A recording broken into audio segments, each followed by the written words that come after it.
দর্শক, আমন্ত্রণ যমুনার বিশেষ আয়োজন ডক্টর সনকর অনুষ্ঠানে আপনাদের স্বাস্থ্য বিষয়ক নানা প্রশ্ন আর সেসবের তাৎক্ষণিক সমাধান নিয়ে আমাদের এই আয়োজন। থাকছেন দেশ বরেণ্য আর আধুনিক চিকিৎসা বিজ্ঞানে দক্ষ চিকিৎসকরা। এই পর্যায়ে আজ আমাদের আলোচনার বিষয় শিশুর টিকা। আজ আমাদের সঙ্গে অতিথি হিসেবে আছেন ডাক্তার রেজানুল আহসান, সহযোগী অধ্যাপক, বাংলাদেশ শিশু হাসপাতাল ও ইনস্টিটিউট। অনুষ্ঠানে পরামর্শ পেতে ফোন করুন 0298240052 এই নম্বরে। পুরো অনুষ্ঠান জুড়ে সাথে আছে আমি ডাক্তার আবু সাইদ শিমুল। দর্শক, জন্মের পর থেকেই কিন্তু শিশুদের টিকা দেওয়ার প্রয়োজনীয়তা দেখা দেয়। মায়েদের মধ্যে অনেক ধরনের প্রশ্ন থাকে যে কখন টিকা দিবে, কোন টিকা কোথায় দিবে, সরকারিভাবে কী টিকা দেওয়া হয়, বেসরকারিভাবে কী টিকা দেওয়া হয়। আবার টিকা নিয়ে এক ধরনের ভীতিও আসলে অনেকের মধ্যে থাকে যে টিকা দেওয়ার পর যদি কোনো সমস্যা হয় তাহলে কোথায় যাবে। এই সকল বিষয় নিয়ে আলাপ করবো। আমাদের সাথে অতিথি হিসেবে আছেন ডাক্তার রেজানুল আহসান। আপনাকে স্বাগত আমাদের অনুষ্ঠানে। ধন্যবাদ ডক্টর আবু সাইদ চৌধুরী শিমুল। আমি ধন্যবাদ জানাতে চাই ডক্টর সনকর প্রোগ্রামকে এবং যমুনা টিভিকে ধন্যবাদ আমন্ত্রণ জানানোর জন্য। আসলে প্রথমে জানতে চাইছি, জন্মের পরই আসলে শিশুদের কি টিকা দিতে হয়, বা টিকা ছাড়াও অন্য কোনো উপায়ে তার রোগ প্রতিরোধ ক্ষমতা বাড়ানোর সুযোগ আছে কিনা? চমৎকার একটা প্রশ্ন। আসলে প্রথম এবং প্রধান টিকা জন্মের পরই আমরা বলি যে মায়ের বুকের শাল দুধটা, এই শাল দুধটা গর্ভধারণের 28 সপ্তাহ থেকে বের হয়ে প্রথম 3 দিন বাচ্চা জন্মগ্রহণ করার পর বা ভূমিষ্ঠ হওয়ার পর প্রথম 3 দিন কিন্তু এই শাল দুধটা বের হয়। এবং এই শাল দুধে এমন গুরুত্বপূর্ণ উপাদান থাকে যেগুলো হচ্ছে শিশুর রোগ প্রতিরোধ ক্ষমতা বৃদ্ধির জন্য খুবই গুরুত্বপূর্ণ। আমি একটা বিষয়ে ফোকাস করতে চাই, যেটা একটা ইমিউনোগ্লোবিউলিন আমরা বলি, যেটা IgA। এই যে এগুলো কিন্তু আমরা ফর্মুলা ফিডে পাই না। এই IgA-টা থাকার ফলে বাচ্চারা কিন্তু ঠান্ডা কাশি বা পাতলা পায়খানার হাত থেকে বা ডায়রিয়া, ঘন ঘন ডায়রিয়া যে হচ্ছে, এগুলো থেকেও কিন্তু মুক্ত থাকে। সে কারণে আমরা প্রথম এবং প্রধান টিকা বলি কি শাল দুধটাই বাচ্চার প্রথম টিকা। আচ্ছা, অনেকেই দেখা যায় যে জন্মের পর বাচ্চার কথা মিষ্টি হওয়ার জন্য অনেকে বলে একটু মধু খায়, একটু চিনি খাইয়ে দেয়, যেন এই ইয়াটা আমাদের কালচারটা দেখা যাচ্ছে অনেক জায়গায় থাকে। অনেকে আবার এটা করেন যে শাল দুধটাতে একটু তেতো বা একটু হলুদ টাইপের রঙের, অনেকে এটা ফেলে দেয়। এই দুটো বিষয় নিয়ে যদি একটু ফোকাস করতে। ধন্যবাদ। আমাদের আসলে প্রান্তিক অঞ্চলে আমরা যারা বসবাস করি, আমাদের প্রত্যন্ত অঞ্চলগুলোতে দেখা যায় যে এই ভ্রান্ত ধারণাটা অনেক সময় কাজ করে। এখন যদিও বর্তমান সরকারের সময়োপযোগী পদক্ষেপ অনেকটা কমে আসছে। এবং আরেকটা বিষয়, এই যে চিনি বা মধু খেলে যে মুখ মিষ্টি হবে, এটা সম্পূর্ণ ভ্রান্ত একটা ধারণা। তো এটা থেকে আমরা বের করে আনতে পারতেছি। এখন বলে কি আমরা শাল দুধটাই দিব, এবং অনেক মারাও সচেতন। এই শাল দুধটা কিন্তু পাতলা হলুদাভ একটা চটচটে পদার্থ, এবং এটা আমাদেরকে চেটে পুটে প্রথম 3 দিন এটাই খাওয়াতে হবে। এই থিমটা আমরা চিকিৎসক যারা আছি তারা কিন্তু মা বাবা এবং অভিভাবক যারা আছেন, যারা আশেপাশে পরিচর্যাকারী আছেন, তাদেরকে আমরা বুঝিয়ে বলার চেষ্টা করি। এবং এটা অ্যান্টিনেটাল যেটা চেক আপে যায় মারা, তখন থেকে আমরা মোটিভেশন করার চেষ্টা করি যে আপনারা বাচ্চাকে শাল দুধটাই খাওয়াবেন, তাহলে আপনার বাচ্চার ঘন ঘন পাতলা পায়খানা বা ঠান্ডা কাশি হবে না। খুব সুন্দর বলেছেন। একটু যদি বলতেন, অনেকেই দেখা যাচ্ছে যে সিজারের বাচ্চা হয়, আমরা সাধারণ ভাষায় যে শব্দটা ব্যবহার করা হয় আর কি, মা তো দেখা যায় অপারেশনের পরে পোস্ট অপারেটিভে থাকে বা সময় একটু অসুস্থ থাকে, এই সময় আসলে কিভাবে এই যে শাল দুধটা খাওয়ানো যায়? ধন্যবাদ। এটাতেও কিন্তু প্রসেসিং আছে। মা যদি সুস্থ থাকে, সিজার কিন্তু নর্মাল ডেলিভারি যেরকম ধাক্কা যায়, সিজারও এরকম। এবং এইভাবে বাচ্চাকে জন্মগ্রহণের সাথে সাথে সিজারিয়ান অবস্থায় আমরা কিন্তু বাচ্চাকে মায়ের সাথে অ্যাটাচমেন্ট এবং পজিশন যেটা বলি, সেটা মায়ের বুকের সাথে বাচ্চাকে কিন্তু সংযোগ স্থাপন করি। এবং যার ফলশ্রুতিতে দেখা যায় বাচ্চা বুকের দুধটা সাক করে, এবং এই যদি ভিগোরাসলি সাক করতে থাকে, তখন কিন্তু আমাদের শরীরে যে অক্সিটোসিন, প্রোল্যাক্টিন যে হরমোনগুলো উৎপন্ন হয়, সেগুলো কিন্তু নর্মাল ডেলিভারি বা সিজারিয়ান সেকশন করি, দুটাতেই কিন্তু শাল দুধটা আসে। এবং শাল দুধটাই খাওয়ালে এটা কিন্তু আমরা প্রথম 3 দিন এটা খাওয়াবো। চতুর্থ দিনের মাথায় যদি আমাদের সাকিং রিফ্লেক্সগুলো ভালো থাকে, তখন কিন্তু বাচ্চার অটোমেটিক বুকে দুধ চলে আসে। সুন্দর হয় বলে। এবার সরাসরি টিকার বিষয়ে আলাপ করতে চাই, যে আমরা যে ক্ষেত্রে বলি যে টিকা, সেটা আসলে কখন থেকে দেওয়া উচিত? ধন্যবাদ। আমাদের এই যে আমরা এক্সপান্ডেড প্রোগ্রাম অন ইমিউনাইজেশন বা সম্প্রসারণ টিকাদান কর্মসূচি সেটার প্রেক্ষিতে আমি যদি বলি, সেটা ওয়ার্ল্ড ওয়াইড চালু হয়েছিল কিন্তু 1974 সালে, এবং আমাদের বাংলাদেশে এটা এসেছিল 7ই এপ্রিল 1979 সালে প্রথম চালু হয়েছিল। এর আগে দেখা যেত যে যেই টিকাগুলো খুবই যেগুলো আমরা সম্প্রসারিত টিকাদান কেন্দ্র কর্মসূচির আওতায় দিচ্ছি, এই টিকাগুলো বিভিন্ন মারাত্মক রোগ প্রতিরোধ করছে, যেগুলোর কারণে কিন্তু পূর্বে প্রচুর লোক মহামারীতে মারা যেত। সে কারণে আমরা আমরা 6টা রোগের জন্য 10টা রোগের জন্য 6টি টিকা আমরা কিন্তু দিচ্ছি। এবং এদের মধ্যে প্রথমে জন্মগ্রহণের সাথে সাথে আমরা বলে থাকি যে আপনি বিসিজিটা দিতে পারেন, বা 1.5 মাস বয়সও বিসিজিটা দেওয়া যায়। এবং এর সাথে সাথে আমরা এটা যদি আমাদের দর্শকদের জন্য সুবিধার জন্য বলতেন, বিসিজিটা আসলে কোন রোগের জন্য দেওয়া হয়? এটা হচ্ছে যক্ষ্মা রোগের জন্য, যেটা আমরা ব্যাসিলাস ক্যালমোগুইলিম বলি, এবং যক্ষ্মা রোগের প্রতিষেধক হিসেবে আমরা বিসিজিটা দিই। এবং এই বিসিজিটা 1.5 মাস বয়সে দেওয়া যায়, আবার জন্মগ্রহণের সাথে সাথে দেওয়া হয়, এবং বাম হাতের উপরের ভাগের অংশে দেওয়া হয়। এবং এটার সাথে সাথে আমরা ওপিভি 0 বা ওরাল পোলিও ভ্যাকসিন যেটা আছে সেটা 0 একটা ডোজ আমরা খাইয়ে দিই, এটা জন্মগ্রহণের সাথে সাথে। এরপরে আমরা 1.5 মাস বয়সে বাচ্চাকে আমরা ওপিভি 1 বলি, যেটা ওরাল পোলিও ভ্যাকসিন বলে পোলিও রোগের জন্য, সেটা আমরা দিচ্ছি। সাথে হচ্ছে পেন্টাভ্যালেন্ট একটা ডোজ আমরা দিচ্ছি। এই পেন্টাভ্যালেন্টের মধ্যে কিন্তু 5টা রোগের টিকা আছে। পেন্টাভ্যালেন্টের মধ্যে যেগুলো আছে সেগুলো হচ্ছে আপনার ডিপথেরিয়া, যেটাকে আমরা ডিপথেরিয়া বলি, একটা মারাত্মক রোগ। তারপর হচ্ছে হুপিং কফ, যেটা ওকে বলি পার্টোসিস, আর একটা হচ্ছে ধনুষ্টঙ্কার বা টিটেনাস। এবং এটার সাথে আবার সংযোগ করা হয়েছে 2005 সাল থেকে হেপাটাইটিস বি এবং আপনার হিমোফিলিয়াস ইনফ্লুয়েঞ্জা টাইপ বি, যেটা নিউমোনিয়ার জন্য দরকার।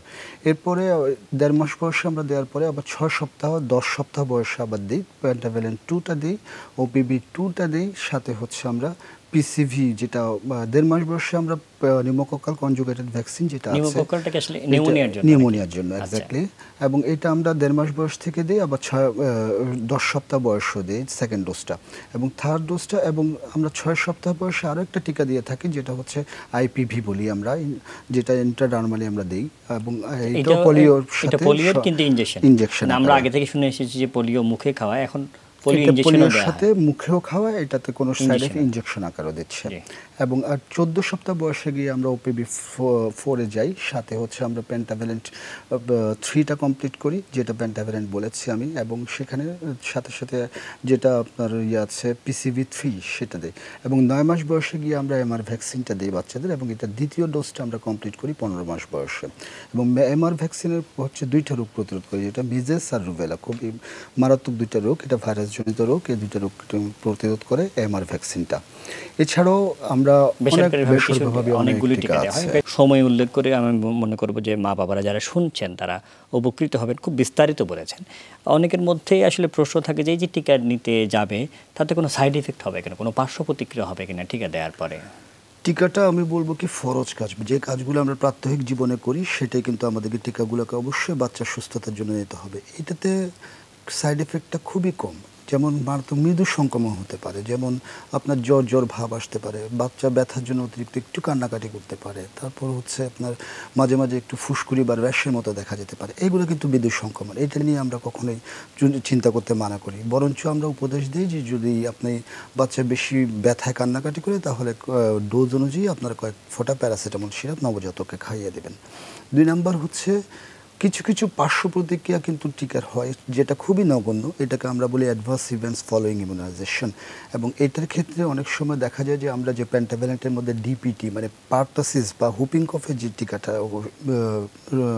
যে টিকাটা থাকে, সেটার কারণে অনেক সময় বাচ্চার খিঁচুনি হতে পারে, বা বাচ্চার অতিরিক্ত মাত্রায় খুবই জ্বর বা অজ্ঞান হয়ে যেতে পারে। এইগুলো হলে কিন্তু আমার অবশ্যই রিপোর্ট করতে হবে, এবং রিপোর্ট করে বাচ্চাকে দ্রুত হাসপাতালে ভর্তি করতে হবে।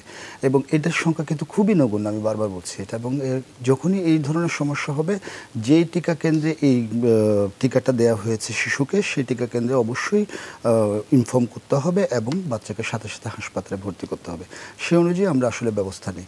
এবং পার্শ্ব প্রতিক্রিয়া বলতে আসলে এটা হচ্ছে 99.9% পার্শ্ব প্রতিক্রিয়া মুক্ত। এবং আমি আশ্বস্ত করতে চাই প্রত্যেকটা শিশুরই এই টিকাটা অধিকার। অর্থাৎ আপনার কথা বোঝা গেল যে সরকার এই বিষয়টাকে সর্বোচ্চ গুরুত্ব দিচ্ছে, যে এটার এই ধরনের পার্শ্ব প্রতিক্রিয়া হলে তাকে হাসপাতালে ভর্তি করে অবশ্যই ইনফর্ম করতে হবে।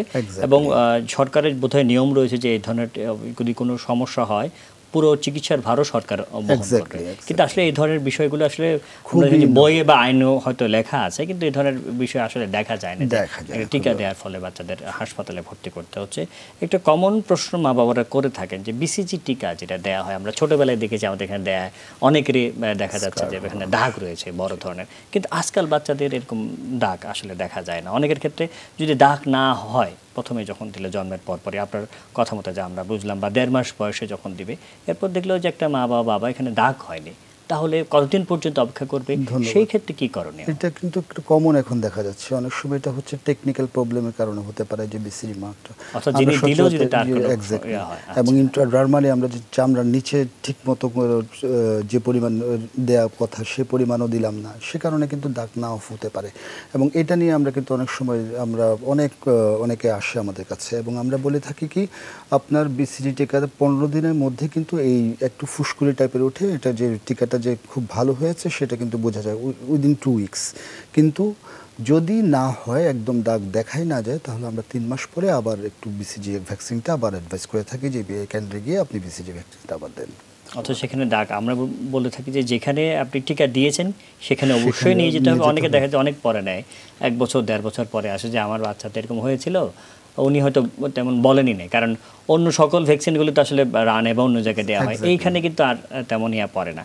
সেটা তাহলে আপনার কথা মতো যা আমরা বুঝলাম যে তাদের যত দ্রুত সম্ভব যেই কেন্দ্রে টিকা নিয়েছে তখন ওনারা ইন্সপেকশন করে বুঝবে। অনেক সময় দেখা যায় মা বাবারও বুঝতে পারেন না, এবং তাদের টিকার কার্ড থাকে, সে বিসিজি টিকা পেলো, পেন্টাভ্যালেন্ট পেলো, এমআর পেলো, ডেট অনুযায়ী দেওয়া থাকে, এবং যে কেন্দ্র থেকে টিকাটা দিবে সে কেন্দ্রে একটা কার্ডও করে দেয় সুন্দর করে, এবং সেখানে সে বিসিজি টিকাটা পাওয়ার পরে যদি দাগ না হয় 3 মাস পরে গিয়ে রিপোর্ট করলে কিন্তু তারা সুন্দর করে আবার সে ব্যবস্থাটা নেয়।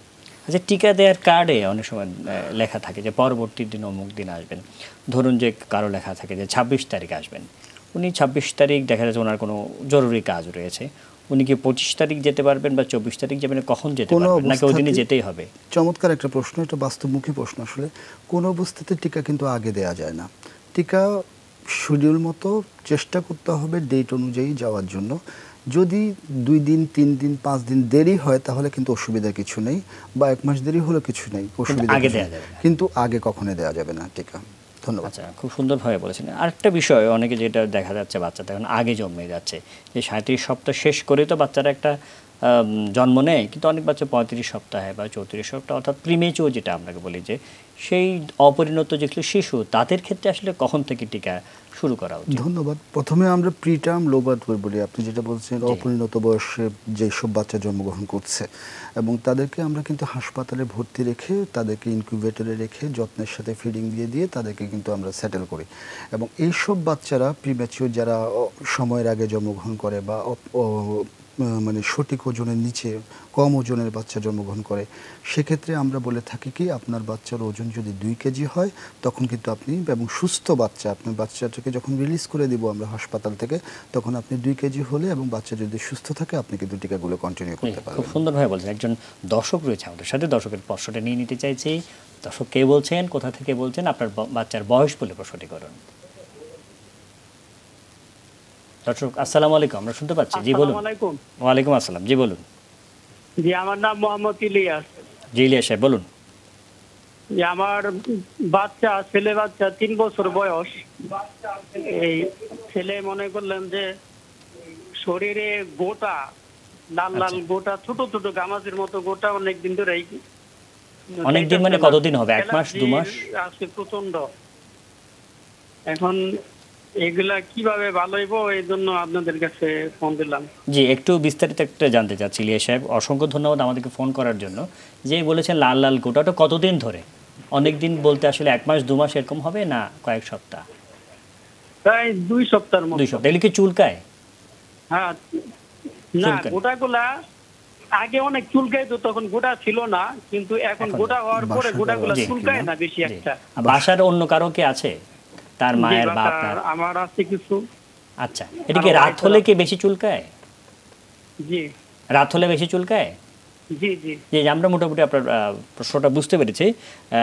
আমাদের সাথেই থাকুন, ডক্টর রিজানুল হাসান আপনার প্রশ্নের উত্তর দেবেন। জি ধন্যবাদ। আসলে এটা আমি হিস্ট্রি শুনে যেটা বুঝলাম, এটা স্ক্যাভিসের মতো, খোসপাসা যেটা বলে, এবং এটা মারাত্মক ছোঁয়াচে। কিন্তু বাসায় যদি একজনের হয়ে থাকে তখন কিন্তু আমরা মানে অন্যজনের পরিবারের আর কোনো সদস্যের হবেই এটা। সে কারণে আমার প্রথম অ্যাডভাইস হচ্ছে যদি কোনো উপজেলা হেলথ কমপ্লেক্স থাকে ওখানে গিয়ে স্ক্যাভিসের সুন্দর কিন্তু ট্রিটমেন্ট আছে, এবং এই ট্রিটমেন্টটা কিন্তু দীর্ঘস্থায়ী ট্রিটমেন্ট। আমরা কিন্তু যে লোশনগুলো দিই স্ক্যাভিসের জন্য, কিছু লোশন দিতে হবে ডাক্তার নির্দেশ মতো, এক্স্যাক্টলি, এবং লোশনগুলো দেই, এটা কিন্তু অল্প অল্প জায়গায় জায়গায় মাখলে হবে না, এটা ঘষে ঘষে গলা থেকে পা পর্যন্ত একদম পুরো যে টিউব দিক বা ওষুধ দিক গলা থেকে পা পর্যন্ত ঘুমানোর আগে মেখে পরের দিন সকালে গরম পানি সাবান দিয়ে গোসল করবে। এবং এটা যতদিন ভালো হবে না প্রতি সপ্তাহে একবার করে এসব, কিন্তু এটা পারমেথ্রিন ক্রিমটা কথা বলছি আমি, এবং প্রতি সপ্তাহে একবার করে ব্যবহার করা হতে হবে। এবং যদি এটাতে না কমে তাহলে আমার মনে হয় একজন চর্মরোগ বিশেষজ্ঞের শরণাপন্ন হওয়া উচিত। আচ্ছা, খুব সুন্দরভাবে বলছিলেন যে এই ধরনের বিষয়গুলো আসলে তো ছোঁয়া আছে, সকলে মিলে যদি একসাথে চিকিৎসা করা হয় তার জন্য মঙ্গল। বেসরকারি টিকা বা প্রাইভেটলি আসলে কি টিকা দেওয়া হয়, এটা যদি একটু আমাদের দর্শকদের বলতেন। ধন্যবাদ। আসলে বেসরকারিভাবে অনেকগুলো টিকা এখন দেওয়া হচ্ছে এবং বিভিন্ন স্বাস্থ্যকেন্দ্রে বা আমরা বেসরকারি যে সেন্টারগুলো আছে, যে হাসপাতালগুলো আছে, সেখানেও কিন্তু এই টিকাগুলো দেওয়ার ব্যবস্থা আছে। আমরা যেমন পানিবাহিত রোগ বলতে টাইফয়েডের বুঝি, টাইফয়েডের ভ্যাকসিন কিন্তু দেওয়া যায় আমাদের, এবং সাথে হচ্ছে হেপাটাইটিস এ, যেটা আমরা এগুলি যদি একটু আমাদের দর্শকদের উপকার হতো, যদি সময়টা বলতেন যে কখন কোন টিকা আচ্ছা, দেওয়া হয়। 1 বছরের পরে আমরা কিন্তু টাইফয়েডের ভ্যাকসিনটা দিচ্ছি, হ্যাঁ। এবং আমরা যেটা হেপাটাইটিস এ ভ্যাকসিন বলছি সেটাও কিন্তু, সরি, টাইফয়েডের ভ্যাকসিনটা আমরা দিচ্ছি 2 বছর পর, এবং হেপাটাইটিস এ ভ্যাকসিনটা দিচ্ছি 1 বছর পর। এরপরে আমরা 2 বছরের পরে কিছু মেনিনজাইটিস, আমাদের যে ব্রেনের প্রদাহ হয়, মেনিনজাইটিসের টিকা কিন্তু আমাদের পাওয়া যায়। তাছাড়া আমাদের প্রতি বছর যে আমরা ইনফ্লুয়েঞ্জা বা ফ্লুতে আক্রান্ত হয়, 6 মাসের পর থেকে কিন্তু আমরা প্রতি বছর একটা করে এই ফ্লুয়ের টিকাটা দেওয়া যায়। সাথে এটা ফ্লুয়ের ভ্যাকসিন যাদের সর্দি কাশি হয় তারাই দেবে না সকলেই দিতে পারবে? এটা হচ্ছে সবাই দিতে পারবে, এতে কোনো অসুবিধা নেই। ফ্লুয়ের টিকা প্রতি বছর একটা করে দিতে পারবে। আর একটা ইম্পর্টেন্ট টিকা আমি আসলে মায়েদের ক্ষেত্রে বলতে চাই যে হিউম্যান প্যাপিলোমা ভ্যাকসিন, যেটা কিন্তু এটা কিন্তু আমাদের এইচপিভি হিসেবে পাওয়া যায়, এটা সরকারিভাবে অ্যানাউন্সড হয়ে গেছে। মেয়েরা আসলে কত বছর বয়স এবং এখান থেকে আমরা বলি কি স্কুল গোয়িং এজ থেকে আমরা আসলে এটা দিতে পারি, এবং 15 বছর, যেটা জরায়ু ক্যান্সারকে প্রতিরোধ করে। এবং আরেকটা জিনিস হচ্ছে এমএমআর, যেটা আমরা ইম্পর্টেন্ট মায়েদের ক্ষেত্রে বলে থাকি, সেটা যে কোনো বয়সে বয়স্করা একটা বা দুইটা ডোজ তারা 1 মাস পরে দিতে পারে। সরকার তো দিচ্ছে, এটা অতিরিক্ত একটা ডোজ দিতে পারে। আরেকটা ব্যাপার, আরেকটা রোগ হচ্ছে আপনার কমন, যেটা হচ্ছে আমরা বলি কি ডায়রিয়া, রোটা ভাইরাল টিকা, তারপর ভিব্রিও কলেরা, যেটা কলেরা ভ্যাকসিন, এগুলো কিন্তু সরকারিভাবে। ডায়রিয়া টিকা নিয়ে বা রোটা ভাইরাসের টিকা নিয়ে অনেকে প্রশ্ন করে, এটা কখন থেকে দেয়া যায়, কত ডোজ? 6 মাস। আসলে আমরা বলে থাকি কি রোটা ভাইরাল যে ভ্যাকসিনটা আছে এটা ওরালি আমরা মুখে খাওয়াই, এবং এটা আমরা 9 মাসের মধ্যে 3টা ডোজ আমরা মুখে খাওয়ালে কিন্তু ঠিক হয়ে যায়। এবং অনেকে বলে কি 2টা ডোজ খাওয়াতে, কিন্তু 9 মাসের মধ্যে কমপ্লিট করতে হবে এবং 3টা ডোজ খাওয়ানোর নিয়ম। আর হচ্ছে কলেরার টিকাটা আসলে মুখে খাওয়া, এটা হচ্ছে আমরা যে কোনো বয়সে আমরা দিতে পারি। এবং অনেক কলেরা এবং ডায়রিয়া দুটোই মুখে খাওয়ানো টিকা। আচ্ছা, এই যে টিকাগুলো রয়েছে, এগুলোর কি কোনো আসলে মানে পার্শ্ব প্রতিক্রিয়া হয় কিনা? এই যে আমরা কিন্তু বেসরকারিভাবে এই টিকাগুলো দিচ্ছি এবং এখানে কিন্তু কোনো পার্শ্ব প্রতিক্রিয়া নেই। এবং আরেকটা ইম্পর্টেন্ট টিকা, যেটা আমরা বলি চিকেন পক্সের ভ্যারিসেলা জোস্টার, এটা আমরা 6 মাসের পর থেকে 9 মাস বয়স থেকে আসলে দিতে পারি, এবং 3টা ডোজ দিই। বা যদি 9 বছরের পরে দিই তাহলে কিন্তু আরেকটা, মানে 2টা ডোজের মধ্যে আমরা শেষ করি, এটা 15 বছর বয়সে। এবং এটা এই যে হার্পেস সিমপ্লেক্স বা ভ্যারিসেলা জোস্টার বসন্তের টিকা, সেটাও কিন্তু আমরা বেসরকারিভাবে দিতে পারি। এই যে এই টিকাগুলো, এগুলো কিন্তু এগুলোর সাথে সাথে আমাদের সরকারি টিকাগুলোর পাশাপাশি যদি বেসরকারি টিকাগুলো যদি আমরা এস্টাবলিশ করতে পারি, তাহলে অনেক রোগ থেকে আমার শিশু কিন্তু মুক্ত থাকে। এবং সাথে আমি যে যারা প্রাপ্তবয়স্ক মেয়েরা আছেন, যারা আমাদের মা বোনেরা আছেন, তারা কিন্তু কয়েকটা ক্যান্সার, জরায়ু ক্যান্সার থেকে মুক্ত হতে পারে। একটু যদি বলতেন যে বেসরকারি টিকাগুলো তো দিচ্ছি, সাথে সাথে দেখা যাচ্ছে সরকারি টিকাও চলছে, দুটার মধ্যে কোনো গ্যাপ থাকা দরকার কিনা? এটা আসলে প্রত্যেকটা ভ্যাকসিনে আমরা বলে থাকি যে যখন আমরা কোভিড ভ্যাকসিন দিয়েছিলাম, আমরা সরকারিভাবে কিন্তু কোভিড ভ্যাকসিনও দিয়েছিলাম, আমরা বলে থাকি কি মিনিমাম অন্তত 2 মাস বা 3 মাসের গ্যাপ থাকা ভালো একটা ডোজ, একটা টিকা দেওয়ার পরে, এবং 3 মাসের গ্যাপটাই আমরা প্রেফার করে থাকি বেশি। আচ্ছা, এই যে টিকাগুলো দেওয়া হচ্ছে, এগুলো কি মানে বেসরকারিভাবে মোটামুটি অ্যাভেলেবেল পাওয়া যায়? অ্যাভেলেবেল, এগুলো হচ্ছে যে টিকাগুলোর নাম আমি বলেছি সেগুলো কিন্তু অ্যাভেলেবেল পাওয়া যায়। হেপাটাইটিস যেটা এ, সেটা কয়টা ডোজ দিতে হয়? সেটা হেপাটাইটিসে একটা ডোজ দেওয়ার পরে 2 বছর 1 বছর পরে আবার একটা ডোজ দিতে হবে। আচ্ছা, আর মেনিনজাইটিসের এটা হচ্ছে আপনার প্রথমে একটা ডোজ দিলে 1 মাস পরে একটা, আবার 6 মাস পরে একটা। আচ্ছা, এইভাবে যদি টিকাগুলো, আমি বলবো যে সরকারি টিকার পাশাপাশি যদি একটু বেসরকারি টিকাগুলো দেয়, মোটামুটি একটা শিশু যতগুলো রোগ রয়েছে সবগুলোই থেকে মুক্ত হওয়া সম্ভব। এই টিকাগুলো দেওয়ার পরে অনেকের মধ্যে একটা ভীতি দেখা যায়, অনেকের খিঁচুনি হতে পারে বা বড় ধরনের পার্শ্ব প্রতিক্রিয়ার কোনো সম্ভাবনা রয়েছে কিনা? খুবই নগণ্য। আমি একটু আগে বলেছি যে টিকার পার্শ্ব প্রতিক্রিয়া এগুলো হচ্ছে একটু গায়ে মৃদু জ্বর আসতে পারে বা ফুসকুড়ির মতো পড়তে পারে বা একটু ব্যথা হতে পারে এরকম। এই যে ব্যথা, এখানে কিন্তু টিকা দেওয়ার স্থানে আমি আরেকটা ইনফরমেশন আপনার সাথে শেয়ার করতে চাই। এই টিকা দেওয়ার স্থানে কিন্তু বরফের শেখা বা গরম পানির শেখা কিচ্ছু দেওয়ার দরকার নেই, এটা নর্মালি অটোমেটিক ভালো হয়ে যায়। এবং যদি পার্শ্ব প্রতিক্রিয়া বলতে আমরা দেখি কি খুবই নগণ্য, যেটা 1%-এরও কম, 0.55 বলবো আমি, যেটা একটু খিঁচুনি হতে পারে বাচ্চার, বা অতিরিক্ত জ্বরে বাচ্চা অজ্ঞান হয়ে যেতে পারে। অনেক সময় টিকা দানের জায়গায় আমরা অ্যাবসেস বলি, যেটাকে ফোড়া বলি, পুঁজ জমে যাওয়া। এই ধরনের হলে আমরা আপনার কাছ থেকে যা জানলাম যে বড় ধরনের পার্শ্ব প্রতিক্রিয়া আসলে হয় না, অল্প পার্শ্ব প্রতিক্রিয়া সামান্য চিকিৎসাতে ভালো হয়ে যায়। এতক্ষণ আমাদের সাথে থাকার জন্য ডাক্তার রিসানা হাসান, আপনাকে অসংখ্য ধন্যবাদ। আপনাকেও ধন্যবাদ। দর্শক, যেমনটি শুনছিলেন, টিকার কিন্তু খুব বেশি পার্শ্ব প্রতিক্রিয়া হয় না, সুতরাং শিশুদের রোগ প্রতিরোধ ক্ষমতা বাড়ানোর জন্য অবশ্যই টিকা কেটে নিয়ে যেতে হবে। শিশুরা সুস্থ থাকুক, আমরা সুস্থ থাকি, এই কামনায় আজকের মতো বিদায় নিচ্ছি। আল্লাহ হাফেজ।